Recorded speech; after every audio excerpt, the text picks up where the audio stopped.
I didn't bring my, there it is. All right. Do you want me to say Should we welcome everyone together? Hey, well, welcome. It's awesome to be with you. And we are ready to rock and roll. We're going to make some calls and have some exciting banter and discussion about Did you tell Becky to make success. an announcement? Here. Did I what? I think Autumn did. Yeah. So, but Mackenzie, do you want to take a moment? I would love to. Here they come. And I don't think any of you were here at that peak training this week, but I got a couple surprise looks when I gave this title tip. So it's about wire fraud, and I know most of you probably already know about wire fraud and how it's been going on the last year or so. But something new that we've been talking about this week is that hackers are now calling your buyers and sellers and saying, hey, this is so-and-so title company, we changed our wiring instructions, send them here. So rather than hacking your email or their email or our email, they're calling, which is a little more sketchy and a little more believable. So just make sure that you understand wiring instructions for a title company will rarely ever change. That's really weird.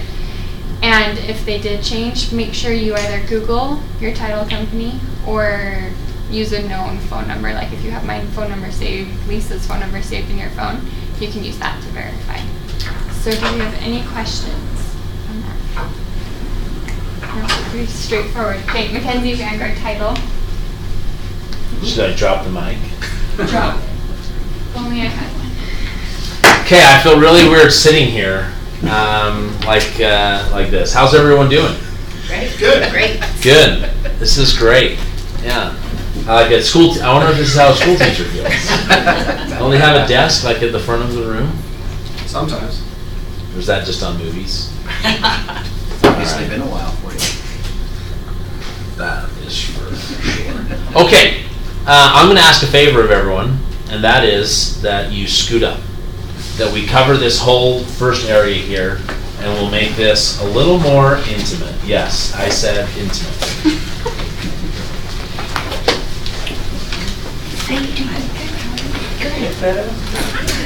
You see that? So a couple key points when you're going to sit down or stand up and make your prospecting calls. Should have done this in the stand-up cubicles. We can do that another time. Is number one, energy and enthusiasm. Okay? Am I ready to get on the phone and start making the prospecting calls? I feel ready right now. Okay? But one thing that might be good to do before you do that is just to do a quick role play with someone. Okay? So like Russ, my example would be with Russ. Be a buyer for me for just a second and watch what I do. Ring, ring. Hello? Hey, is this Russ? Yes. Russ, it's Jeremy from Century 21 Everest. How are you? I'm doing good. Awesome. Hey, I'm just reaching out. You've been looking on my website. I just wanted to see if you've come across any homes that you'd like to see the inside of. Oh, no, yeah, we're just seeing kind of what's out there. Okay, so you're just taking a look right now? Yeah. That's great. Honestly, it's an awesome time to be looking. So I want to just time out there. I'm not going to go through the whole thing. I'm being annoying on purpose there, because some of you are probably like, is he really going to talk that way? No. But if I am showing that much energy and volume and enthusiasm as I talk with Russ right now, am I going to be able to dial it in and be a little bit more effective when I'm on the phone call with these people? The answer always has been yes. So I challenge you that before you jump on and make some phone calls, that you actually take a moment and make a fool of yourself like I just did and did in front of 20 of you, so you can do it by yourself or in front of 3 or 4 people. Do a role play with too much energy and too much enthusiasm. Be loud and just try to create some of that. Get your blood going. Awesome. Thank you. Yes. Awesome. Now the first person that answers me. Hello. Hi, ma'am. This is Jeremy. Okay, so that's point number 1. Make sure that you have that and that you're prepared and you know what you're going to say. Another thing that I should have here, truthfully I should too, because I haven't been making these kind of calls, but just scripts in front of you. Are you prepared? Okay, do you have your scripts in front of you so that even if you know your scripts perfectly, you should have your scripts near you so that they are there as a reference, even if you never look at them. You guys know Billy Joel? If you don't, you should. One of the greatest singer-songwriters of all time. I was watching a video the other day of Billy Joel, and Billy Joel, this was like in 1994, right? One of the world's most famous and tons of #1 hits also. He had this book, and he was about to sing a song. He was in front of an intimate gathering, actually. He was about to sing a song to a group of like 70 people or something. He said, I've got this 3-ring binder here. It has the lyrics to every one of my songs on it. He says, I don't really need to look at the lyrics. I mean, they're my songs. I wrote them. They're my babies. But it gives me comfort just knowing that they're there. So think about that for a moment. If this guy who wrote the songs, who's one of the greatest singer-songwriters ever and performers and all that, still wants to just have them there for safety and security, shouldn't we? Another great example of this is Doug Carey. He won the Ironman Award at the Summit last time. Super great guy, really high producer, and this is one of the oddest things that I've ever heard of any agent doing, but he does it. He takes his script book into listing appointments with him. Sounds crazy, and I laugh too, but guess what? He'll close 70 deals this year. You know? And it's like, maybe he's the one laughing, right? He's the one laughing all the way to the bank, probably, you know? But it's an interesting thought because we try so hard as a group, typically. We work so hard at having a presentation that doesn't seem like a presentation. Does that make sense? We try so hard to give a presentation that's not a presentation, when the reality is, we'd just be better off to go in and saying, all right, well, I'd like to now give you my presentation, and give a formal, canned presentation. And he does it. It's great. So, okay. Anything I'm missing, Russ, so far? Okay. I'm just going to start making calls. People may answer, people may not, but I'm going to come up with things to tell you as we go along that I think are important points about what you're spending your time doing on prospecting. Sound great? That's good.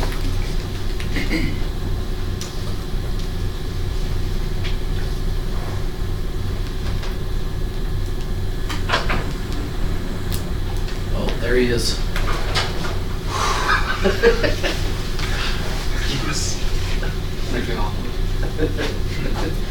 Hey, anything you done?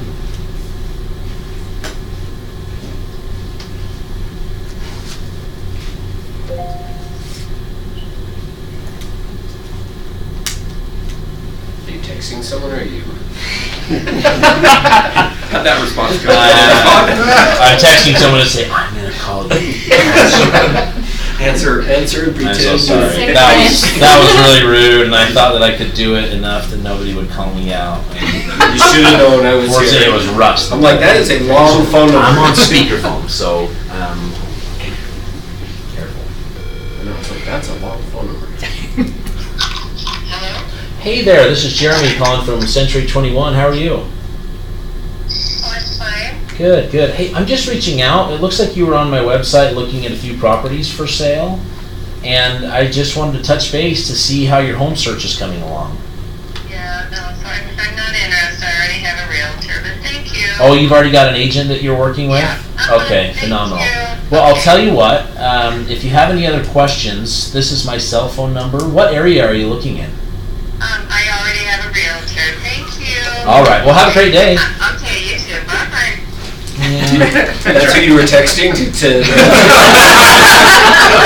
They didn't play along real well. Hey, can you do an impression of the most unreasonable woman in the history of...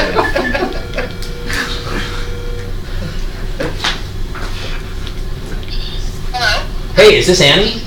It is. Hey, Annie, this is Jeremy calling from Century 21 Everest. How are you? Fine, how are you? Doing really well, thanks for asking. Hey, I'm actually just reaching out. You were on my website looking at a few properties for sale, and I wanted to touch base to see if you had anything that you wanted to see the inside of. I'm actually more interested in some land. Oh, you are? Okay, perfect. That's great. Are you planning on building something there, or just maybe hanging on to it for a while? What's the plan with the land? No, we would build. Okay. It would be Awesome. permanent residence. Perfect. That's great. Well, there's tons of opportunity out there for some land, and let me just kind of get some info for you here so that you can know what's available. What area are you hoping to be in? Um,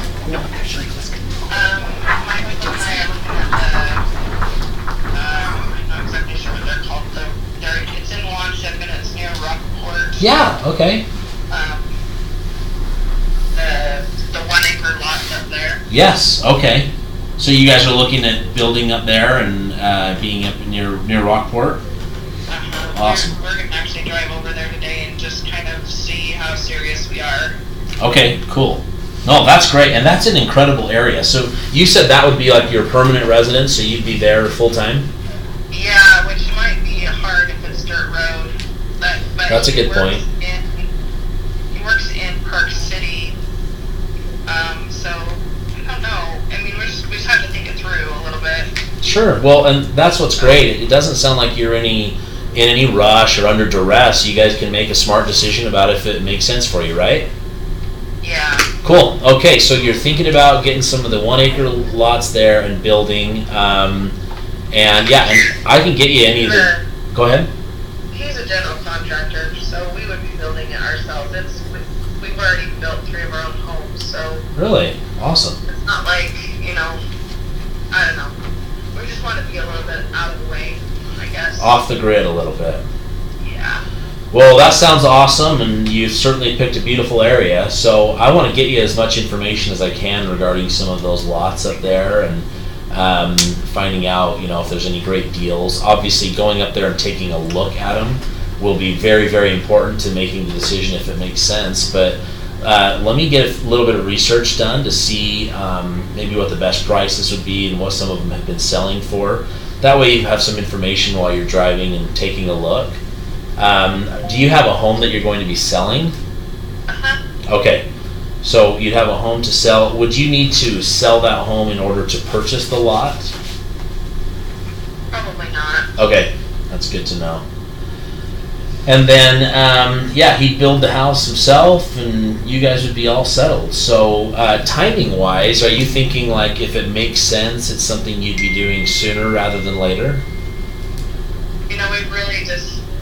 We're really just in this discovery phase. Perfect. So Okay, cool. don't really have very many answers. No, it's all good. I just want to make sure I've got as much info so I can help get you some details. I work with a lot of land sellers and developers, and have also done a lot of help with people who are building up in like that Summit and Wasatch County areas. And most of the people are doing it for recreational, but we've had quite a few actually that decide to just live there permanently. So it's great. Yeah. So I just want to get you some details about pricing and even the possibility of negotiating a better deal for you if you decide to go down that route. Sound good? Oh, that sounds great. Awesome. Well, I'll tell you what. Let me get a little research for you and see what I can find out, and then I'll just touch base with you shortly. Do you know what time you're heading up that way? No, just sometime this afternoon. Okay, cool. All right, well, I'll get you some details. This is my cell phone number, so I'll shoot you a text message. So if you have any questions or anything while you're out and about, you can call or text me, and then we can touch base later. Yeah, I'm with him at work, so we're only like maybe 20 minutes away from where we're planning on going. Perfect. Okay, cool. Oh, and then where's your house that you're going to be selling located? In Riverton, but it's out in the Harriman area. Oh, okay. I know exactly where you're talking. So the other thing I can do for you is just at least provide you a quick idea of what some of the values are out in that area, just so you have an idea of what your house could or should sell for. The email that you put in was the freemanannalise@gmail.com. Is that correct? Freeman.Annalise. Yeah, that's what I've got. Yeah. No, perfect. So yeah, I'll send you over some comparables and things for your property. What's your address in Riverton?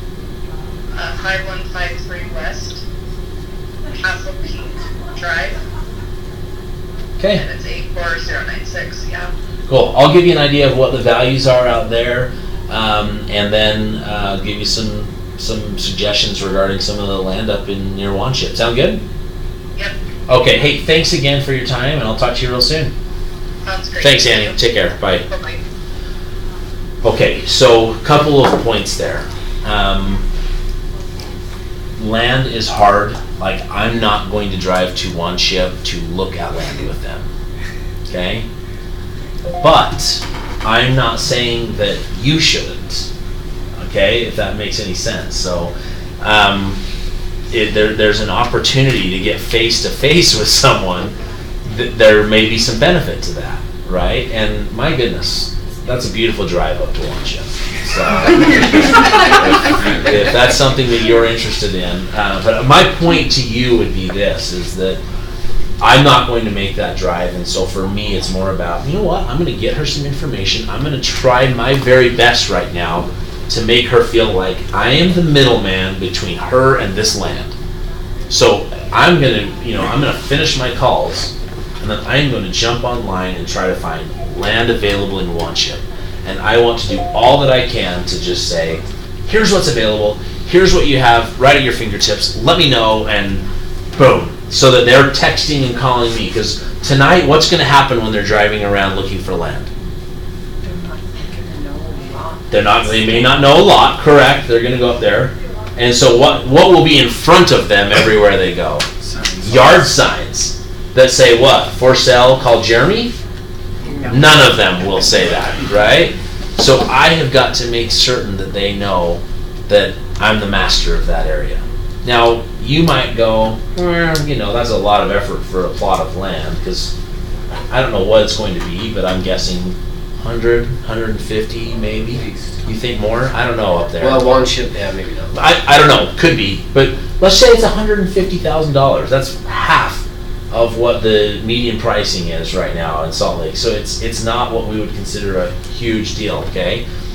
Look, at the end of the day, remember what I did there. What was my last bit of the conversation that I was excited about? Well, they have a house. What's the house they want to sell, right? So a couple points that I want to make with that. This is something that I found very important, but it's when you earn the right to ask a person something. Now, some people you could say, welcome, hi, this is Jeremy, can I have your social security number? And they'd probably say, sure, let me give it to you. Right? Are there people out there that would do that? Yeah, unfortunately, yes, okay? Nigeria stays in business. Right. But there are also people out there that I could say, hey, this is Jeremy, can I have your email address? And they're going to say, oh, no, I do not give that out, right? I mean, you've got this whole array and mix of people, or if I say their name wrong or whatever, kind of interesting. So my recommendation for everyone is to look for opportunities. There's just a principle in there that I did that I challenge you to do as well, is that I didn't first say, I asked her, do you have a home that you're going to need to sell? Yes. At that moment, a lot of agents would tend to say, awesome, I want to give you a price on that home. What's the address? Where do you live? Boom, right? Did you notice that I just said great and moved on? Yeah, I moved away from that for the moment because I felt like she was going to talk to me, right? And what did I keep talking about? The land. You want to go land. What's your dream? Building the home. Wanship. Get you the land. I'm the guy that can get you the land and get you a good deal. Sound great, right? That sounds awesome, right? That's the kind of stuff I'm talking about. And then at the end, when it sounded like the call's wrapping up, okay, we're just about done and stuff. It's the old Columbo principle. Everyone familiar with the old show Columbo? Oh, yeah, just one more thing. Yes, Jim. Right? It's like the guy that's like standing in front of the murderer and he's like, couple questions, and asks a couple questions, and the person answers them, and then the guy says, all right, well, have a great day, and starts to walk away and goes, oh, just one more thing, okay? And then it's like, where were you on the night of, Why so your blood on your shoes? Yeah, so can you tell me why the blood matters? So that's what I think is a great opportunity there, is that I then get to kind of make her feel comfortable, kind of make her feel like, hey, this call's about to end, and don't you feel good when you're on the phone with someone that you don't really want to be when the call's about to end? Does everyone feel a little better at that point? Yes. It's not like she's being rude, but she didn't really want to be on the phone with me for a long time. And I was probably a little bit more like, had her under the lights a little bit, where I was peppering her with questions and stuff like that, Did you clue in at that moment? She's like, sorry, I don't have all the answers to the questions. Did you notice that for me that was, you're asking too many questions, right? I've got her under surveillance here, under the hot light, and I needed to back off at that moment. So Was this somebody that called because of a listing? No, actually just people who are looking online at homes for sale and have signed up on a website. So how did you get that, how do you get their information? Google AdWords. Yeah, She just put it in. yeah, pay money to Google AdWords, searching for homes in Utah. She filled her information out and then put it on my website. You got everything you need, man. Yeah. Absolutely. This is the most important thing I'm about to say right now. I won't make you feel bad for walking out. Actually, it is the most And this important. is on Wednesday. Actually, Now it nobody is- else will dare to leave, so it's This okay. is the most important thing I'm about to say. So, earning the right. Again, and I'm careful through this process, but it's all, there's strategy behind it. Is that I ask her at that moment, so you got your home to sell, and then I said, I'm trying to remember just to make sure I say this right. I didn't say, tell me your address. And I also didn't say, do you mind if I get you some comparables? I want you to listen to the difference there. Most agents I listen to would say, oh, you've got a home for sale. Cool. Well, if you want, I can look up some properties for you and I can tell you what the value of your home is if you'd like me to. Are you okay if I do that? Would you mind if I emailed you some comparables of your property? Hey, if you're interested in selling, do you see that there's a lot of could I, can I, do you mind if it's okay? It's not what I did at all. I said, awesome. What I am going to do, I am going to create some comparables for you. I am going to get some information for you. I am going to, you're assuming the sale and saying, I'm going to help you with this. And then to top it all off, this was kind of like the cherry on top. I said, this is the email address I have for you. Is this the right one? Okay, do you remember when I said that? Mm-hmm. Guess what I still did not have at this point? Her address. Yeah, I still did not know what her address was. But I told her I was going to get comps, I told her I was going to tell her what her home was worth, and I told her I was going to email it to her. And at that point, she's confirming and correcting the email and all of that stuff. And then I say, oh, by the way, what's the email? What's your address? And it was, okay? Now, someone might look at that and say, why didn't you just ask her for her address? Okay? You should have just asked her for an address. That seems like a lot of work to go through. Is she more or less connected to me at this point based on that conversation? More, 100%. I promise you. She is more connected to me, and I'm her agent, and when I send her a text, I'm even a little bit more her agent, and it's good. And guess what? I may never get to take that beautiful drive up to Wanship, but I might be writing an offer up for her tonight. See how that works? So, I'm telling you, stay on top of Jeremy, that. the other thing too, though, that I think is early on in the call, like I could see where some people may have been like, oh, it's land and it's probably going to be 100,000 or whatever, Sure. and not interested and moved on, not recognizing there's a listing. Totally, that's a great point. I've seen a ton of people, you guys, that they hear land and they go, oh, you know what, I actually don't deal with land. You know? Okay. You also don't deal with probably $400,000 listings in Riverton either, because that's what she has and is going to sell, you know, at some point. And another good point I'll make with that, Russ, that's important is these low listings. So Evie, who works on Austin Kales with Austin Kales team, and she had somebody that was looking at like a $90,000 property about a year ago. And what do we do when it's a $90,000 property? Do we tend to be like, yeah, do I really want to go show that mobile home? Right? Admit it, we all do it, okay? Well, the $90,000 property was for the son of the parents looking. They were about to engage in like $1.9 million of real estate transactions. And since Evie stepped up and did a great job being a great communicator with them, guess who got to sell almost $2 million of homes? Wow. Evie. So take every lead for taking them seriously. Another good example of that is Austin. Actually, Austin. Boy, they're getting a lot of pub in here today. Austin had a web lead come through once. Same thing, $95,000, whatever, for a guy named Joe. This was probably in 2010 or 11. Austin has now sold like 20 properties to Joe. Like couple million, $2.5 million in home sales to this guy. And they aren't like, hey, come show me 1,000 homes. They're like, I want that house. Let's put a cash offer and I'll close it in 3 days type thing. Pretty great relationship to have, huh? Mm-hmm. So take every lead seriously. Okay, should we keep moving on? So how would you follow up with this lady that you just talked to? Yeah, so when we're done here, what I would do is I'm going to get online and I'm going to look on the MLS and I'm going to find what properties are for sale around One Ship. Try to call a couple of the agents. My guess would be that there may be like a community up there or an area where one agent maybe has multiple listings for sale. And see if I can get some details about it. And then I'm going to reach out to her and I'm going to say, hey, here's some information I found. Let me know. Let's So- say, sorry, go ahead. Well, I was just gonna say one other thing that I wanna point out is, a lot of times, like, I'll go down and listen to agents making calls on the second floor, and they will have that scenario Grab that you some just water. got. And instead of what Jeremy says, after I'm done making my calls, so many times, and I'm sure you've seen it, Jason, like, somebody gets an opportunity like that, and they immediately quit prospecting to go take care of it, versus Yes, good point, Russ. saying, So in finish my my calls, and then. Okay, so put it aside.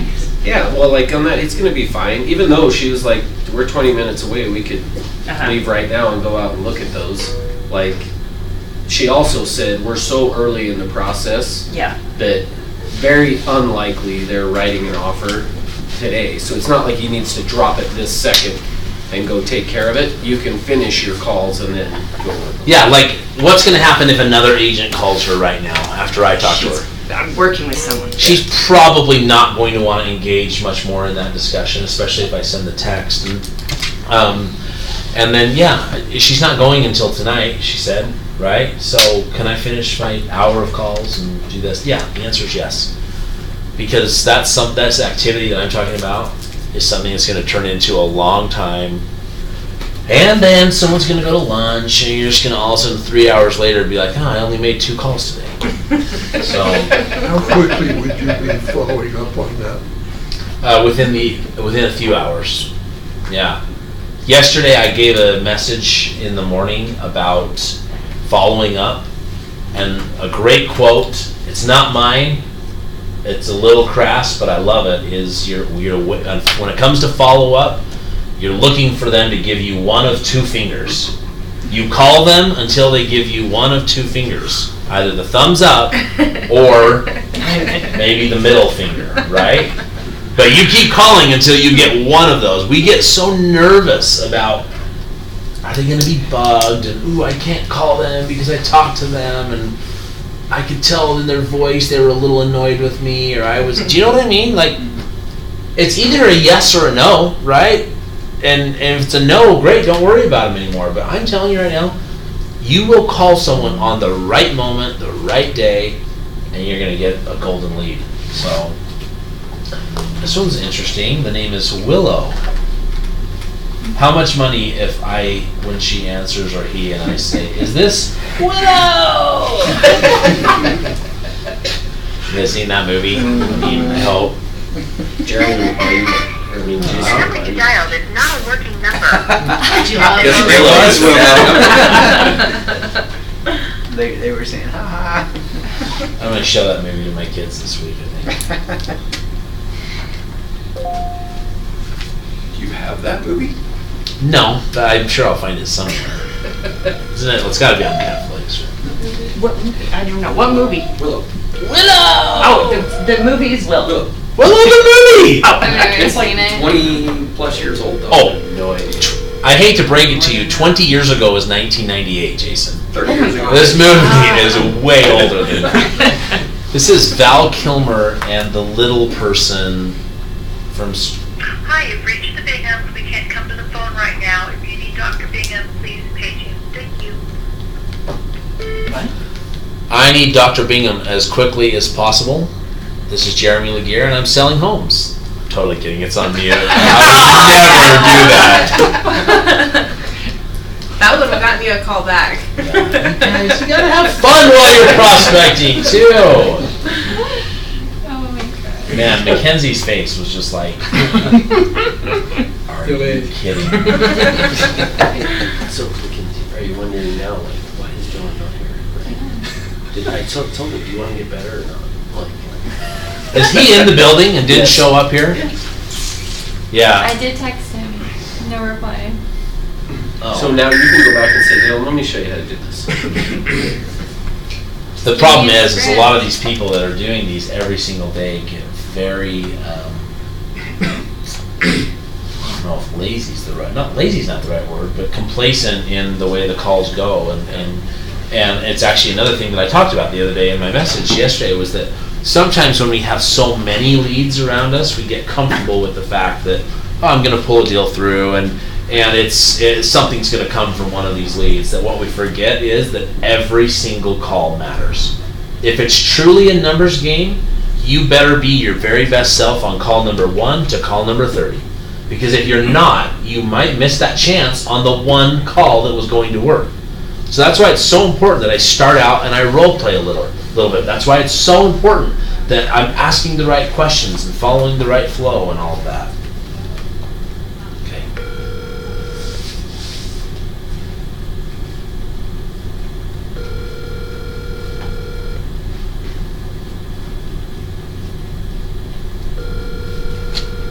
I'm only going to try a couple more people, then I'm going to take 5 minutes and give you guys a few more thoughts.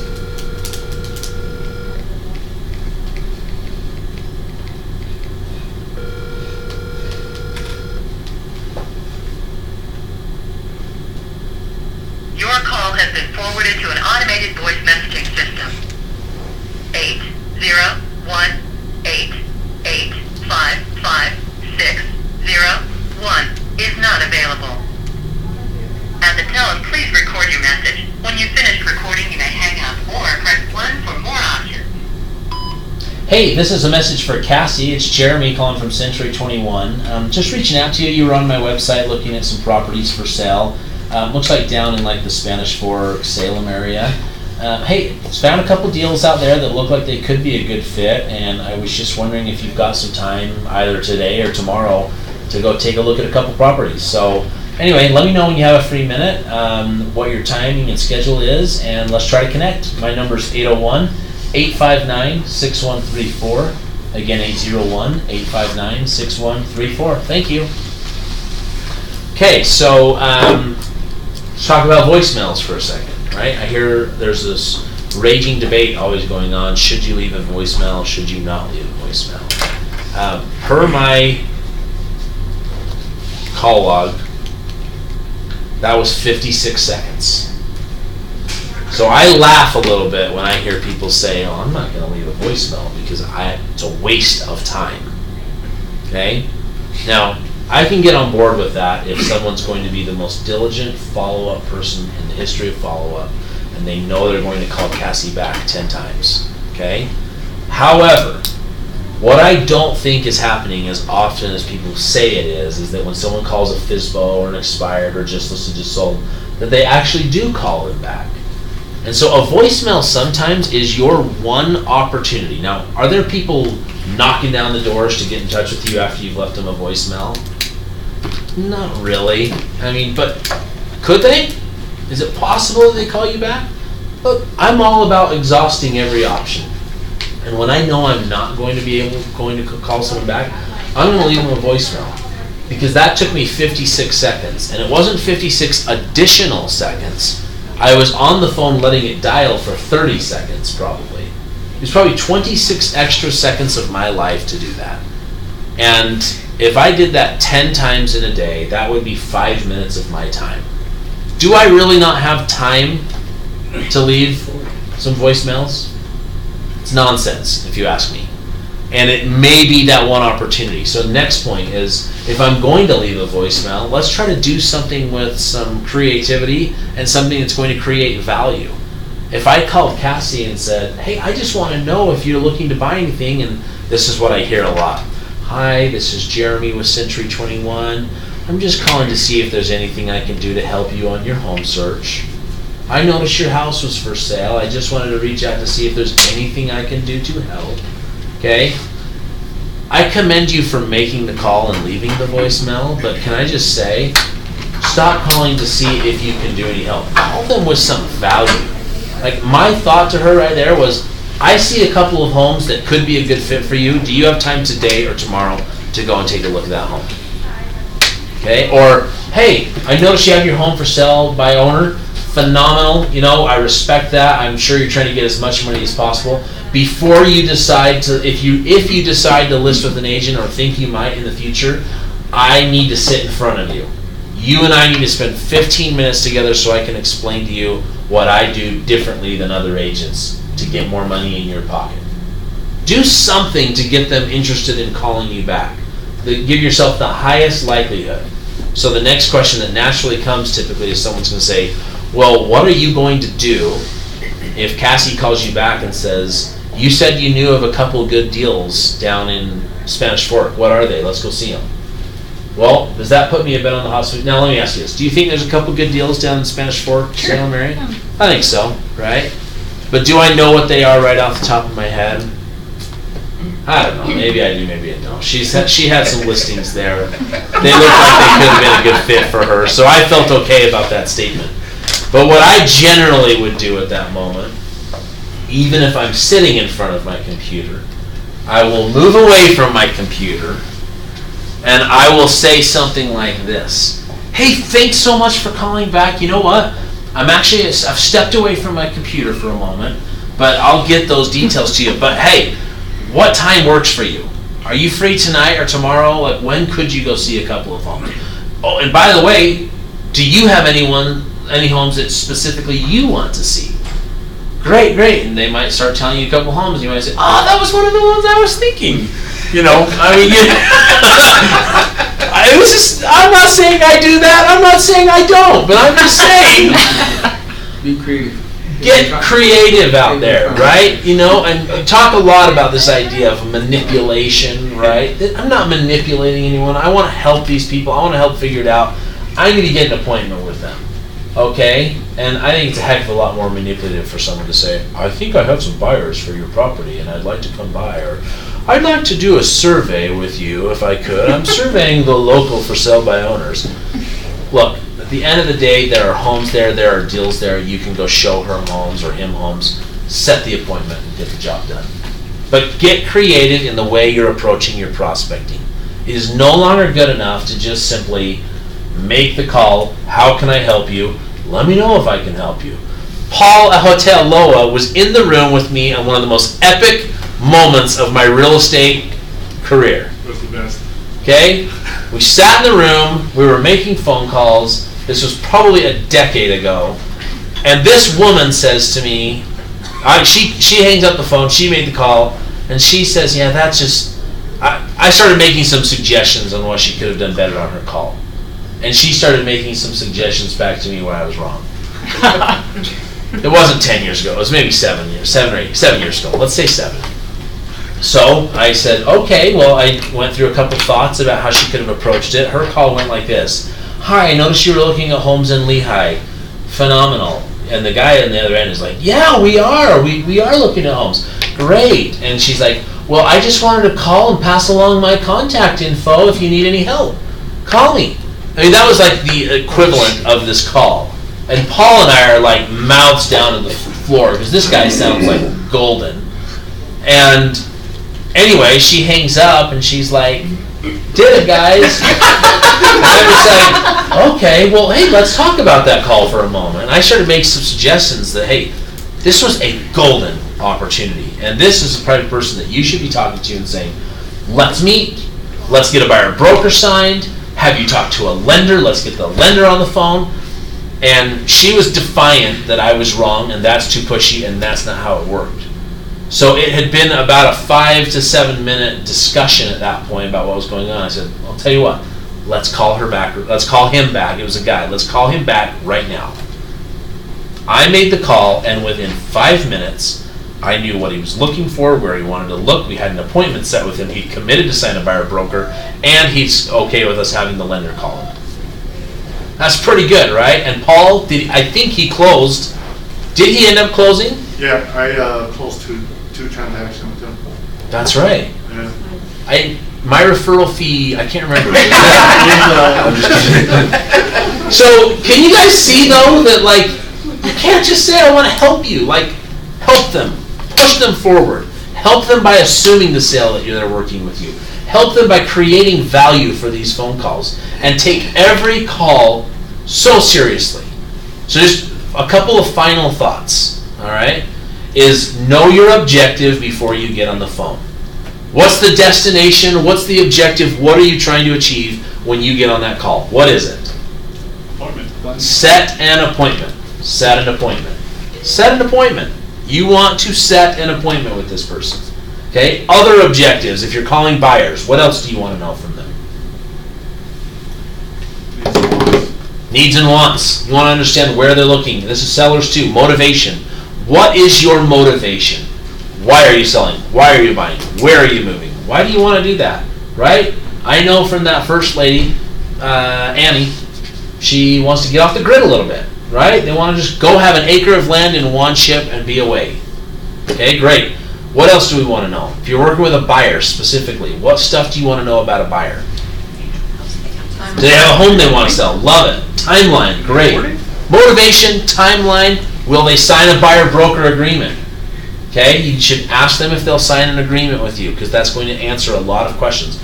Are you pre-qualifying them, not just getting them in touch with a lender, which is another key item, get them in touch with your lender, but is also pre-qualifying them for your time. Okay? And the great suggestion was find out what their timeline is. If someone says, yeah, we really want to move, that's great, cool, let's meet, let's get a buyer broker, let's get a lender. Awesome, and then you show up and they say, yeah, we're thinking we're going to buy within the next 24 months. Thank you for being here tonight. Driving an hour to me. Do you know what I mean? Ask some questions, pre-qualify. What do you say for the buyer broker? I say, yeah. So I would kind of, for me, I'd pull the kind of the Columbo trick a little bit too. Make them feel comfortable, make them feel like the call's going to end, but I'd create a lot of value by saying, here's all of the homes we're going to see tonight. And I say, oh, by the way, when we meet tonight, I'll be bringing with me what's called a buyer-broker agreement. This agreement just allows me to spend my time and energy showing you properties and just knowing that when it comes time to write an offer up, I will be the agent that helps you write that offer up. And then you know what I say? Okay. And do you know what everyone says after I say okay? Okay. Okay. Sound good, Pauline? Mm-hmm. Okay? Okay. So that's what I say. And you should have that script. You probably have that. Yeah. You should know that in your mind perfectly. It's part of your life. And you've got to believe it. So what if they all sound hesitant after you bring that up? I mean, the conversation is good. Everything's going solid up to the buyer broker point. Yeah. Everything goes. First of all, I'm going to just make this declaration while we're talking. 90% of people, and I'm not exaggerating this, 90% of people will say okay, and then sign your buyer broker agreement. There's a lot of discussion we can get into about what happens if and when, and I'll definitely address it, but I just want to always make sure that to start that I'm stating, people will sign this agreement with you. Most of the time. On the occasion that they become hesitant, on the occasion that you're a little bit uncertain, part of it depends on your bank account, to be honest. What does your bank account look like? Right? And exactly. No, but seriously, like I can tell you, the more success that I had, the more dollars I was earning, the less willing I was to take a risk spending my time with someone that wasn't going to commit to me. I hope that makes sense. So early on in my career, if someone was hesitant and I wasn't certain they were going to sign a buyer broker, then I was probably a little more loose with the idea like, well, I need money, I need to take this risk, and even though there was some hesitancy, they said they'd sign, I'm going At least for that particular home or something. Exactly, yeah, I'm not going to go spend 3 weeks with them, and I know I'm going to address it. Look, as I sold more homes, then it came a point that actually, even if they weren't hesitant to say, sure, we'll sign that, I would then be like, awesome, just want to confirm, I'm going to be bringing a legal contract with me tonight. I'm expecting you to sign this before we walk into the first house. Is your husband or wife also going to be cool with that? No problem. Great, I'll see you tonight. I mean, I would get that, and I'm not exaggerating, I would get that specific with people because I did not want to go waste my time. And I had multiple occasions. One that always sticks out because I live in Bountiful and I drove to Pleasant View just up on the mountain north of Ogden on the driveway, and of course the daughter, son-in-law, and father-in-law were at the house. And he's the protector of his daughter and newlywed and whatever. And he's like, well, they're not going to sign anything. And I'm like, oh, well, then we're not going to get in the house. And I actually kind of take him off because I wouldn't even talk to him. He was saying to me, yeah, they're not going to sign the contract with you. Oh, you guys, we talked about this on the phone. Are you not going to sign the agreement with me? And making it about them, not about him. But the other day, I said, yeah, sorry. If you hadn't told me you would sign this, we wouldn't be standing here right now. And I walked away. You didn't show them the house? Did not show them the house. It was a total waste of time. And I'll just back up from that a little bit and let you know that there have been occasions. All right, I'm going to get a little deeper into this, but just if someone says no, I will not sign that legal contract, is that a horrible thing? No. Like, should people sign the buyer broker? I mean, they should, but I mean, would you? I'd be okay with them reading it first, and I can answer questions about it. Sure, all of this. My point that I'm getting at is just like, we should all know when we're young, like, and forever, like, you don't just go sign a 3-page legal document, period, right? But people do it all the time and every day, and so my point to you is that you should always expect that they're going to sign it. You should hand it to them, and all of us are willing to sit there at the car with them for 20 minutes and go detail by detail with them, right? I will. Will you? Yes. I usually do it inside the home. Sure.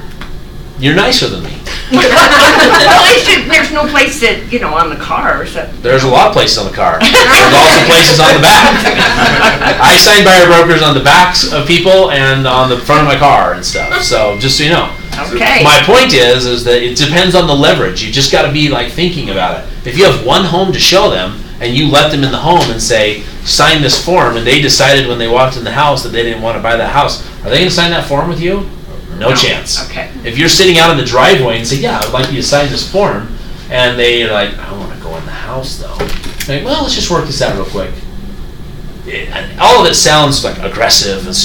I've never had a negative experience with it. I mean, besides that and a few little weird things, like, it's never been awkward, it's never been weird. I mean, I've stuck the document in front of people's faces and can tell that they're a little bit like, oh, I don't want to do this, or what is this form? Guys, it is all about your presentation. Oh, this is just the buyer agency agreement.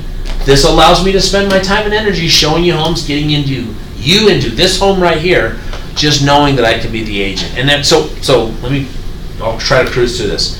If someone says no to you, that's okay. They're saying no for a reason. And it's okay if someone doesn't want to sign a 3-page legal document. You just have to figure out why they won't. Are they saying no because they are nervous about signing a legal document with you and they don't know you? If yes, great. Tell them you want to earn their business, and I'll show you a couple homes, but we're going to have to address this. And that's when I'm going to say something like, I totally get it. In fact, look, I want you to want to feel comfortable working with me. I want to earn your business. So let's look at a few homes, and if you feel like it's a good fit and you like my approach, then we'll go ahead and sign it, okay? Okay. If they say no again, there's a reason. Hey, what's your hesitancy? Why don't you want to sign that?